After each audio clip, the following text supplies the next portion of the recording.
Hi everyone, my name's Eman. Most of you guys already know, I have become a real estate agent, and throughout the months that it's been crazy around here, and I've been getting a lot of questions in regards to mortgages, interest rates, especially now, considering that everything is going up. So I thought it would be a great idea to have a little video and get some experts in to answer the questions that I've been getting recently. This is Jodi. Hi, and everyone. This is Jordan. Hi. They are mortgage brokers with Source Mortgages.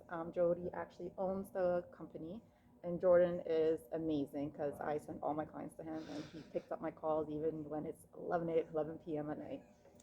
So they're great Thank people you for to that, work by the with. way. Yeah, Thank you. Yeah, that's great. no, thank you. Trust me.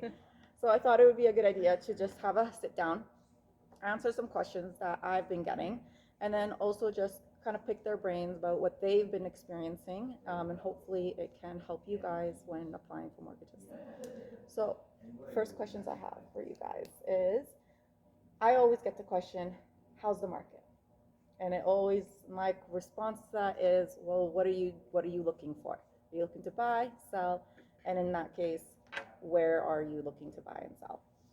And with that always comes in, my follow-up question is, have you guys been approved with a mortgage broker? They always say, well, I've talked to the bank, and my response is, the bank is not going to give you or answer all of your questions. They're looking out for themselves. They're not necessarily looking out for you. So my suggestion is always to go with the mortgage broker. These guys, actually. With that, a lot of them say, well, what can I be approved for? From there, what would your response be? You want to start or you want me to start? You go ahead. All right. Well, if somebody calling and asking what they can be pre-approved for, there's a lot of variables that go into that, depending on somebody's employment situation, what their down payment might look like, and again, what sort of property are they ultimately looking for? Are they looking to buy a rental? Are they, because we have a lot right now of clients coming in from like Vancouver and Toronto and other areas looking to purchase investment opportunities in Calgary. So there's a lot of variables that go into that. But typically the starting point is for us to collect some information from the client as far as income, down payment, and what their ultimate wants and needs are. And then we're able to give a little bit more of a roadmap for them to give them some direction on where they can go with what lender and what products might be best for them. Okay, so let's say that I have a client and they're asking me, well, what do I need to do to get approved? What are the information that I need to provide? Yeah, that's a really good question, Iman. So basically we start with, it's really boring, basic information. So their name, their address, their social insurance number, their birthday, and then where they work, how long they've worked there. We typically need 3 years employment history. Okay. And then, how much do they have for down payment, like Jordan already discussed, and what the purpose of the home is, because that will change the down payment requirements and what lenders or rates are available to the client. So we want to know, are they going to live in the property? So that's owner occupied, whether it could be a vacation home or they're purchasing it for any family member to live in, that's acceptable, owner occupied, or if it's a rental, that kind of thing. And then from there, if they're willing to, we will need a credit application, which will show us what their credit score is and income to debt ratios. That's important for us to know. If they're not willing to do that, we can certainly leave that piece out, and then it's considered a pre-qualification where we're just kind of doing a rough estimate of what they could afford. We really do need that credit check though in order to get an actual interest rate hold, like an actual pre-approval. But if the client's not really ready to do that, we can kind of leave that part out until they are ready to do that. It's pretty quick. Like getting the initial application probably takes 5 to 10 minutes on the phone, or we can send them to a secure link on our website that takes about 5 to 10 minutes to fill out. Okay. So what do you say to clients? Because I do have a few clients right now that I'm working with that we'll be talking on the phone, and they'll let me know what they're interested in and what kind of homes they are looking for. And I always follow up with, have you guys been approved by a mortgage broker? A lot of them right now, I think that it's a bit intimidating because they feel like they're going to be locked into something. And I try to ease their mind by saying it's better to know prior to looking, because we don't want to waste any time. How do you guys make people feel comfortable when trying to get pre-approved? Because it is scary. A lot of people very invasive in regards to finances. How do you kind of just settle that with people and let them know that everything's going to be okay and that you have their best interest at heart? Yeah, for sure. Yeah, I think again overall the the ease between say like a realtor and the mortgage broker, it's a super important relationship to make sure that it's a a seamless process for the client from start to finish. That being said, like you mentioned, some of the questions are somewhat invasive. We're asking about some of your financial situations and things, but typically we'll just start off by asking some of those questions that Jodi mentioned, where it's just where do you work? What sort of salary do you have? How long have you been working there? What down payment you have for things? And if we're not quite there yet, what we want to be able to provide is an easy to follow roadmap of how to get from point A to point B. Buying a house, it's probably the biggest investment of most people's lives, let's be honest. So it's not something that should be taken, really casually. And so it may take a little bit longer. We'll provide that roadmap of what everything looks like and what your options might be. And then we'll follow you step by step along the way to make sure that it's as seamless and as easy as possible throughout the process. Yeah, and I guess just to add to that, there's no cost at all whatsoever to use a mortgage broker for most files, unless the client needs a private lender. But for most transactions, there's no cost to use a mortgage broker whatsoever. There's no obligation. And even having your credit checked with us typically will not impact your credit negatively unless you've been to at least 3 other places, so 3 other banks or brokers to do the exact same thing. It will not impact you negatively. So there really is no reason to not at least have us look into it and give you some estimates of what you can qualify for, what kind of rates you're looking at. Because as a mortgage broker compared to a bank, we have access to about 60 different lenders that can give clients more choice in terms of the way that the lender might look at their income, for example, and they might be able to qualify for more with one of our lenders than they would if they were to just go into their bank, because the bank can only offer the products that they offer there. Not that banks are bad, we work with banks too, but what we offer is a much better choice for the client. So, and that may result in qualifying for a higher loan amount and also better rates. And then better service, because we work, like you said, you can call us at 11 p.m. So we're the same with clients. We're kind of 7 days a week, maybe not 24 hours a day, but pretty darn close to that. Almost, guys. It's much more accessible than having to book a bank appointment and you've got to be there from 9 to 5 kind of thing. Yes. I always tell people, you're wasting your time if you do not get a pre-approval. Yeah. You guys don't want, I don't want to break your hearts. So if we're out there looking at homes that are not in your budget, and then we find something you love, and then we start talking to a mortgage broker, you might not like the news that they give you. So I always say, get a pre-approval prior to looking for any homes. Yeah, it's super important, and I guess to add to that, not just to figure out what they qualify for, but right now in this rate environment that we're seeing, the interest rates are increasing literally daily, sometimes twice a day with the same lender. And so a pre-approval will give the client a 120-day interest rate hold, and will lock them in at what's being offered today. And so they're a little bit protected in case we continue to see these rates increasing, which is what's expected.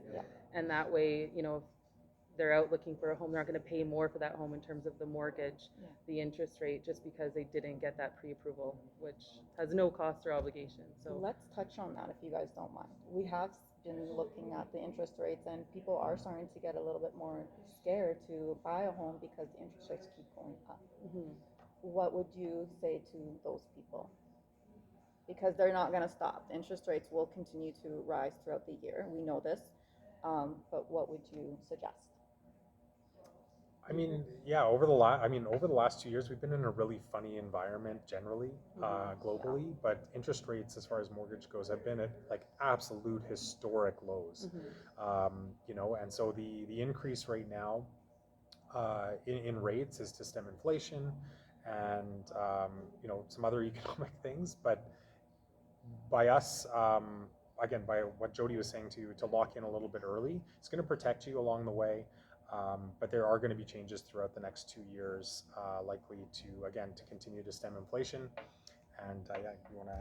Yeah, I guess to your point, I don't think it should scare someone from purchasing a home. The higher rates, they're higher, but like to Jordan's point, we were at all-time lows, so we're comparing to that. If we look at historical data, our interest rates are actually pretty reasonable right now still. And so I really think it should not concern you. If you really analyze what the cost of rent is compared to owning a home or paying a mortgage at even these higher interest rates, we're still better off to get the home and pay the mortgage and build equity. I think I ran a simple scenario purchasing at 400,000 with 5% down, which is 20 grand, versus renting at 2,000 a month. And the person who's purchased is going to be ahead by $70,000 in a 5-year period from owning the home versus rent. So that's 70,000 in equity versus in the renter situation, they've paid 120K in rent in that 5 years and they own nothing. They have nothing to sell for it. Zero. So I really don't think that we should let the higher interest rates scare us from purchasing properties at all whatsoever. I think it's actually still a very good time to purchase properties because the market is decent, it's stable. Real estate has always been a very good, stable investment for people to put their money into. And I think more than ever, we should consider doing it now before, rates do get even higher and higher. And let's be clear, like this isn't going to be something forever. Like what economists are predicting is that by 2024, we'll be back to stabilizing a little bit in terms of the rates. And so that's a conversation to have with your mortgage broker, but we may put the client in a specific type of product to kind of to help with what's going on in the market and to keep payments as low as we can. Okay, so what I got from that is if you want to buy a home, buy the home. Don't wait just because the interest rates are going up. Yeah, and there's still great products out there, Eman, that offer clients very low interest rates. Like we can still get interest rates as low as 2.2%, in some cases lower. That is still a very good interest rate and shouldn't be any reason for somebody to consider not buying a home and renting alternatively because, again, they're just wasting their money on rent instead of building equity. I have a client I'm working with right now. I love her. We've been looking for a while. She is pre-approved at an amazing rate, and she does not want to lose that rate. Yeah. Here's the part that it gets a little bit sticky. It expires at the end of June, and we are approaching May. So let's say we do find her a property, and she's in love with it, and this is this happy moment, and then we can't negotiate a good possession date for her to make sure she gets that rate. Right. What happens? Well, the client can still obviously buy the home, just not at that interest rate that they've been locked in because it is they need to take possession by the expiration date on the pre-approval. Yes. So they can just go to another lender. So what I would recommend in that case, and what we do with some of our clients who have pre-approvals near expiration, we will renew a pre-approval for them with another lender. So we can still keep that interest rate hold for them, the low one, just in case they find that property and they can take possession in time. But in case they can't, we should get something rolling now that will lock them into something for another 120 days. So that would extend her to more like, I can't do the math in my head, but like August. Kind of. Yeah. So just give her that couple extra months there. Okay. But certainly that shouldn't discourage her from buying the home. I mean, ideally, yes, we want to get her in at that lower rate. But again, if you ran the rent versus buy analogy, she would still be better off to buy at the slightly higher interest rate. Just so the people watching know, what is the interest rates for variable and fixed at the moment, and what would you suggest right now if you were to purchase a home? So that's a loaded question a little I bit. know, I'm full of them. And the reason is because we can no longer quote interest rates for people without having their mortgage application. And that isn't us trying to like get the client locked in with us, it's just the reality. The rate will depend on what lender we need to go with for the client in their specific situation, what the home use is, how much of a down payment they have. So I guess to answer your question better than saying nothing, the best variable rate right now is going to be sitting around 2.2%. So that's prime minus 0.95. Okay. Or 2.25, sorry. 2.25 is prime minus 0.95. And then the best fixed is going to be somewhere around 3.69%. Okay. And that would be for an insured purchase. So that's less than 20% down and the client's intending to live in it. Okay. And then in terms of which option we would go with, again, that would probably really depend on the client themselves and what their budget is going to be and what their tolerance for risk is, because obviously with a variable interest rate, we may see the rate change and therefore the payment change, and that is actually likely to happen. Yeah. And so again, depending on the client's tolerance for risk and their budget, we may recommend one or the other. In most cases, if they can tolerate it, we are actually suggesting variable because the discounts are still pretty significant from the fixed, and we've got quite a bit of room of increases before the variable hits on par with the fixed rate. And during that time, the client will have saved quite a bit of money still on the lower interest rate.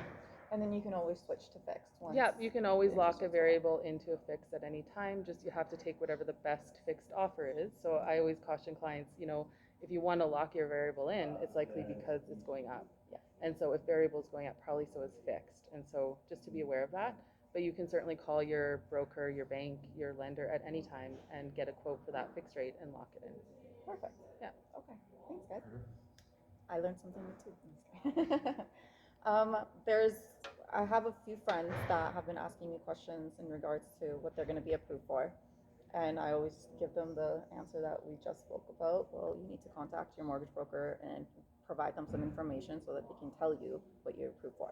Mm-hmm. There's one friend particularly that just does not have the best credit, but has the income to provide a great down payment if possible. Mm-hmm. So, and he is looking to invest in Calgary. He's not a local, he does not live in Calgary, but he does want to buy a rental here. What would you suggest for him? I mean, when it comes to a credit situation, I'd say the best advice is work to correct it. If you do owe creditors in any way, work to pay that off because that's ultimately going to boost your credit score. That being said, if you've got a 20% down payment, which is typical for, or is what you need for a rental property anyway, if you've got some credit trauma in the past, I guess I could put it, there are lenders out there that we deal with on a regular basis that are able to do, like on the alternative lender side, are able to lend with somebody with a little bit of a bruised credit, but also has the finances to be able to satisfy the mortgage. So there are options out there. That being said, to make it easier on yourself, we do recommend that do your best to improve your credit where you can. But yeah, Jordan's right. We have lots of what we call alternative lenders or B lenders that we work with. They're great. They offer great solutions for people such as your friend who have good income, good down payment, but have maybe a credit issue, or there may be other reasons that they don't fit like a typical A type product. Yeah. And it's a great option for them. The interest rates are actually quite reasonable. So like I quoted 3.69 being my best rate. Yeah. On the B side, we're hovering at just over 4%. Okay. So really not that far off of what a client could expect if they were, best sort of rates out there kind of situation.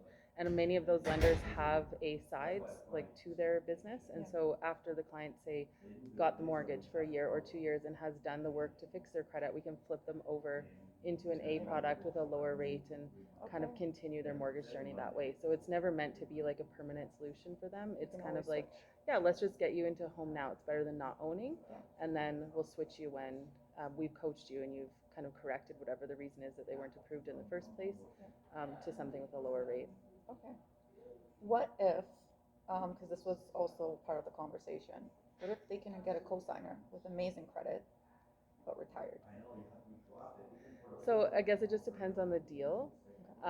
Yes, if the cosigner has excellent credit, so the situation you're talking about with your friend with the lower credit but good income, we really wouldn't be able to probably use his income at all. So the cosigner would have to qualify for the entire thing on their own, plus wherever they may live. Like they may have a mortgage themselves or rental payments themselves. But retirement doesn't necessarily mean low income in all cases. Many people who are retired receive CPP benefits, old age security, as well as maybe a pension from their previous employer.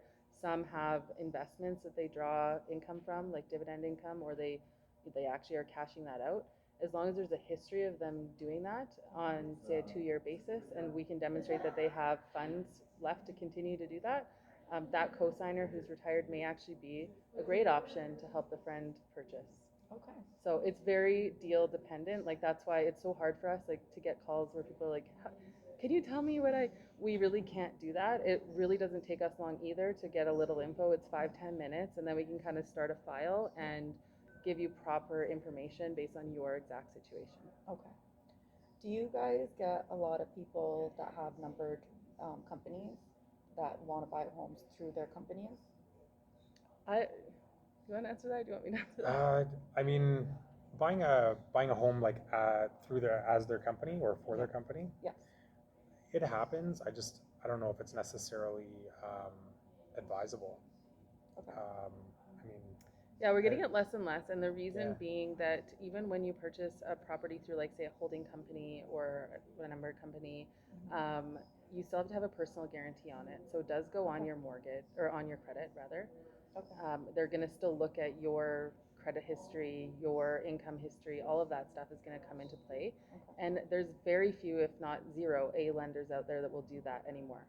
So if the client is looking to purchase a home in a holding company, for example, one of our only lenders that we have that will do that is Equitable Bank, which is an amazing alternative lender, but they are on the alt side, so interest rates are going to be higher. So the client needs to weigh out, like, is the higher interest rate better or having it in the holding company for tax purposes? I can't answer that question. That's more for an accountant, but Okay. it's becoming less and less popular because less and less lenders want to do them. Okay. If that kind of answers. No, it does, answers definitely. What if the cosigner doesn't live in the same province as you? that's fine. That's okay? Yeah, as long as Awesome. they're in Canada, then the cosigner can cosign. Yeah. Yeah. Well, you guys are mortgage brokers, so I want to know what makes a good mortgage broker a good mortgage broker? Because there's plenty of you guys out there. There's plenty of us. Same with realtors, but what makes them a good mortgage broker, and what should we be looking for? I'm sure we can both kind of pitch in on this one, but I would say, being available. As realtors, you typically work evenings and weekends is when you're with your clients, and that's when typically you need a lot of answers. Going to your traditional bank, that's 9 to 5. It's tough to get an answer on the spot. So I think that, to be a good mortgage broker, you have to be available, you have to be approachable, and, understanding that everybody's situation is going to be different. So being well versed and well knowledged in the products that we have and the lenders that we have available. Again, being available, and what other? Yeah, I mean, it sounds so simple to be available, but I can't tell you how many clients I've received from other mortgage brokers, and the client's like, I haven't heard from my mortgage broker for a week, and I need to know if I'm pre-approved. And then I end up getting the deal, and I do it in an hour or 2 hours turnaround, and now I've got the client. So yeah, you guys a couple. There's been a in few that from you, same but situation. it happens all the time, and I'm Yeah. not sure. I mean, I don't know. I'm not running those businesses, but our biggest thing is that we're fast. We try to be as fast as we can because we know time is of the essence when you're looking at real estate. If you've got condition removals and deadlines, it's really important that we're answering our emails within a couple of hours or phone calls in the evening or whatnot. So that's really important. I would also think it would be important to ask, not every mortgage broker works with all lenders. And so that might be something to ask the mortgage broker, are there any lenders you don't have access to? Just in case, that might be something that the client may want to know. And I think that's probably it. I mean, I think it's a little bit just like with realtors, the client needs to feel comfortable. They are giving us some personal information. They want to be confident in who they've selected as their mortgage broker. We don't make our clients sign any contracts, so just so everyone's aware. So if they start a file with us and for whatever reason aren't happy with the service that we're providing, then they have the freedom to go elsewhere. And we don't sign contracts because we're confident enough in the service that we provide that we know that's not going to happen. They're great. I'm telling you guys. Well, and just putting ourselves in your shoes. I've bought homes before, and it can be a daunting or sometimes a stressful task. But if we're able to just be there when you need us, it provides a level of comfort, throughout the whole process. So I see that. They're great guys. I'm telling you. And my clients actually tell me that they're grateful the fact that, because I have to give them options and I have to give them more than one option, but the options that I usually go with are the strongest ones, and I'm lucky enough that my clients actually give me really good feedback on Jodi and Jordan every time. So if you guys are looking for a mortgage broker, they're awesome. Source Mortgages, remember. Okay, so there's a lot of people when buying a home. There's different factors that you need to play out. One including how how long are you planning on living in this property for? Mhm. Because that will also affect when you go to sell, what your penalty, there may be penalties. Mhm. What does that look like? That's a bit of a loaded question as well, because Yeah. there's so many variables that go into that.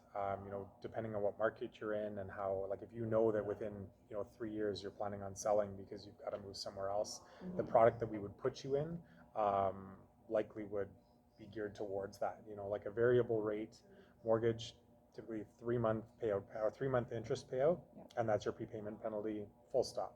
Whereas with fixed rate, depending on what type of product, that can be significantly more. Yeah. So if you've only been in your mortgage for say 2 years or 2.5, I think 3 years in Calgary is somewhat 3 average. years, I think, is the average in Calgary. You could be looking with a fixed rate mortgage at a significantly higher prepayment penalty.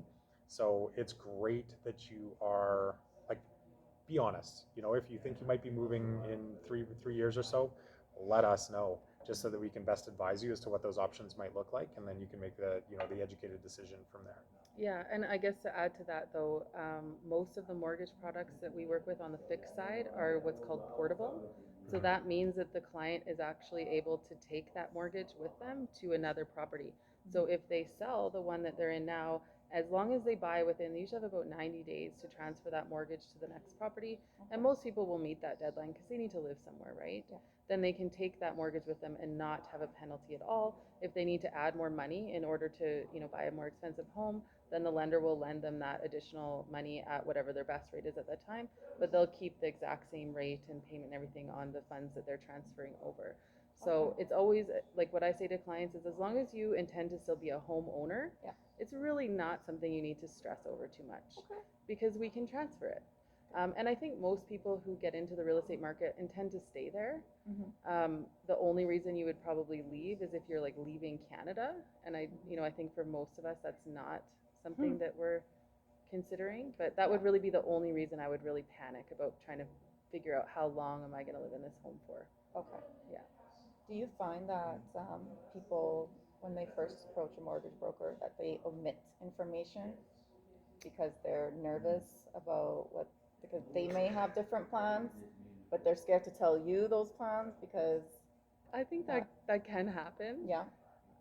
More on the side of, and maybe it's not being dishonest, but just, inflating income a little bit or whatnot. And I do think it's so important because we'll find it out. So it's so important to just be truthful. Yeah. And that way we can give an accurate estimation and quote for what you can afford and what will work for your situation. We are not the bank. We are mortgage brokers. We work for our clients. First and foremost, we have their interest is number one. Yes. And so giving us all the facts is the right way to go, so that we can properly package their mortgage file to give them the best chance of getting it approved by a lender. And there's always options. It's never going to be just one thing that you're allowed. They will give you options. So you're not stuck. So the more information you can give them on what your plan is for the future, the more they're able to help you. And that's the whole goal. Yeah, because there's so many products out there, knowing the full story, and even if you might, be a little shy about sharing some of it, that may make a big difference as to what product we would recommend. That could make have some financial implications for you in the future. So it's, again, just super important. Our interest is your interest. Unless we're able to match you with the mortgage that you need, it doesn't help us in any way. What does let's say, like, I purchased my first property, it's coming about 3 years now. When should I start to negotiate my interest rate, and what does the renewal process look like? Yeah, so if you've got a 5-year term on your mortgage, typically I'd say, like, 4 to 6 months out, we would reach out to you and let you know that your mortgage is coming to term, and that moving forward, here are some of your options. If you stay with your current lender, here's what the rate is that they'd be able to offer. But again, most of the time, we'd be able to find something more competitive, and so we'd be able to put you in a product that at that time would be more beneficial to you. The mortgage holder that you currently have will likely reach out to you in the same time, Mhm. but may not have, again, they'd only be able to offer the products that they have. Mhm. So yeah, it's recommended that you reach out to your broker again, 4 to 6 months out, just to kind of understand the lay of the land and where you might need to go moving forward. There's no commitment. So let's say I have a mortgage broker on my own when I first got my property, but meeting you guys, I want to now work with you. That's absolutely fine. No You're issues not, then. no. Awesome. No. And really, on the note of renewals, that's something that is a big topic right now because of how high the interest rates are getting. Yeah. And so we are recommending anybody who's within, for sure, a year, maybe even 2 years of renewal date, Yeah. to really maybe call their lender and get a quote for the payout penalty. So how much is it going to cost if I break the mortgage today? And then run that versus what we could get on a new mortgage and actually get the new mortgage, do an early renewal now. And that way that you're a little bit more protected. Because if, let's say you're up for renewal in November, December of this year, likely the interest rates are going to be higher than they are today. Yeah. And so if your payout penalty is reasonable, it may make sense to do an early renewal now because we have, many of our lenders will include up to $3,000 of the payout penalty in the new mortgage. They'll roll it in. And that way it's not an out-of-pocket expense for the client. And they've also protected themselves by kind of locking something in now that could be 0.5% higher in 6 months. And they will have saved that penalty in the additional interest that they would have paid. So it can't hurt. It's free. Yeah. I would always recommend for anybody who is up for renewal in the next probably 2 years to give a mortgage broker a call, give us a call, and we can quickly run a quote for you, get a quote from your current lender, and see what that early renewal process would look like. Also, the home prices in Calgary, in particular, in Alberta, even all across Canada, have gone up quite a bit this year, and so people may find that they're sitting on some equity that they didn't have before, and so doing an early renewal may be a great time too to throw a home equity line of credit or do a refinance and access some of that equity, pay off some higher interest debt.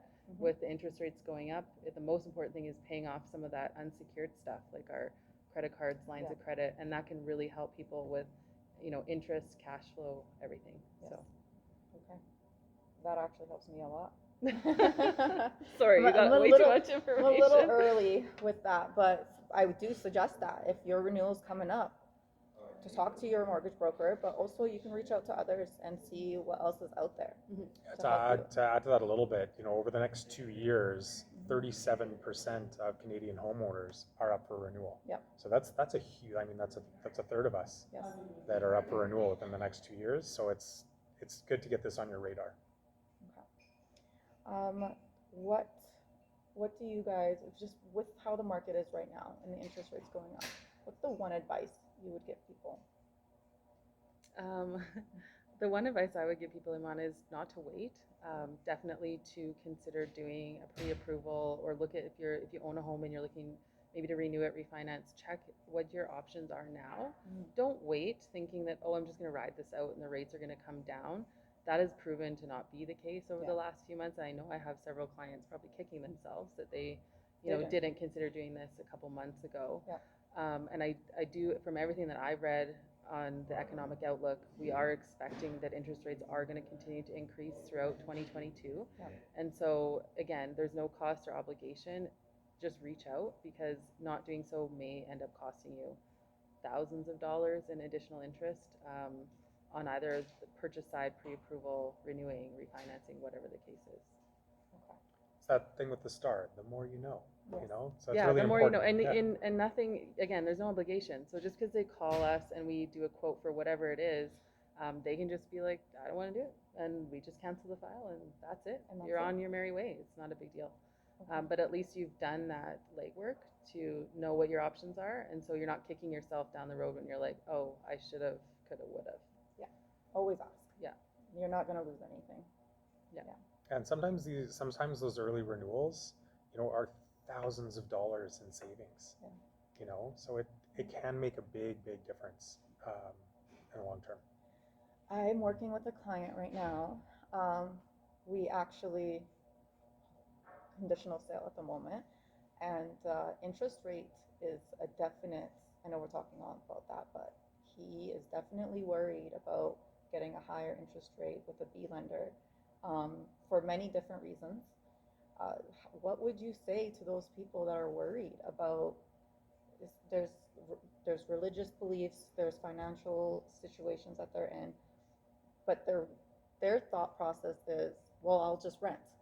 I'll just keep renting until I can get an A lender, because they're really worried about the interest rate and not being able to pay it on time, or paying more of an interest rate than necessary. And we do provide the information required, but coming from you, what would be? I mean, I guess to me, it's always about the facts. So if you were to run, and we have sophisticated systems that will run all this information for a client like that, where we can run how much they're going to pay in interest on the higher interest mortgage, and how much they're going to have in equity because they've paid the mortgage down, versus how much are they going to pay in rent that goes absolutely nowhere. And then if they are to wait, like let's say that client waits a year or whatever is needed, so that they can qualify with an A lender. Well, at that point, the A lender's rates may be the same as what they would have paid today with the alternative lender, and so they're really no further ahead. And in the meantime, they just don't own real estate. And if real estate keeps going up in price, they're going to be even further at a disadvantage. So I don't think you can play that game. I think it's more like, I want to get into the real estate market. We can run the analysis of rent versus own, show the savings, and that needs to just be enough. You cannot start thinking about 10 years from now, 5 years from now, 2 years. It's impossible. Nobody has a crystal ball to know what is going to happen. At the end of the day, with real estate, it's an asset. So if you ever get in a situation where you are uncomfortable with your payments, or you don't like the renewal, you can sell it. It's always sellable. So it's not like you're tied down and somebody's going to make you own this home for the next 10 years. That's not how it works. If that kind of helps you. Oh, it helps me. It definitely helps me. Okay, I ran out of questions, but what would your last words for everybody watching right now? Just overall educate yourself. If you are looking to get into the market, just again, reach out, find out what your options might look like, whether it be, hey, look, I've owned a house now and I've got a little money saved, and I'm maybe looking to buy a rental property. How could I best structure that? Could it is even feasible? And I think you'd surprise yourself at times as to what options you might have out there. And so just, again, a 20-minute, half-hour conversation at absolute most will load you up with a lot more information to make the best decisions possible for your future. I think that's a really good point. And I have so many clients that are like surprised, for example, to find out, I think when we had a meeting with all of you guys, little things like, did you know you can put 5% down on subsequent purchases? Most people think you can only do that one time. That's not the case. As long as the home is going to be used owner occupied, so that can be you, a family member, you want to buy a cottage, you can do that with the minimum down payment. That's not for first-time home buyers. So that's a really common misconception. And also the down payments amount, those have changed. So it used to be 5% down on regardless of the purchase price. Now there's a sliding scale. So if you're buying over 500,000, your down payment needs to be a little bit higher. If you're buying over $1 million, it's going to be higher from there. And so those are just, again, just if for nothing else, call and have a conversation, because you might be surprised to find out what can work and what we can make happen, right? I've thought about doing that as well, honestly. I was like, well, if I'm buying, because I am planning on buying multiple more rental properties, that was the plan, was to continue to just move into those properties and be able to put down the lowest down payment. And just continue on, because I know that would be a great option. What if you have children? Are you able to purchase the property under your child's name? No, unless the child is over the age of 18 and works and stuff. Like, I mean, you can put your child on a mortgage for estate planning reasons or whatnot, but you would have to qualify for the whole thing unless they have a job themselves, and you have to be you can't be a minor on title on a mortgage, so they would have to be 18 or older. If that answers your question. It does. She's 9. That's not gonna happen. Thank you guys so much for joining me today. I really appreciate it. I know it's gonna help a lot of people out there. If you guys have any other questions for me that you would like me to answer, depending on your schedule, I'd love to invite you guys again. Once again, sure. Jodi, Jordan, Source Mortgages. They're amazing. If you guys have any other questions, you're welcome. Let me know. I'm more than willing to help you guys out. Always here. Thanks, guys. Thanks. Have a good day.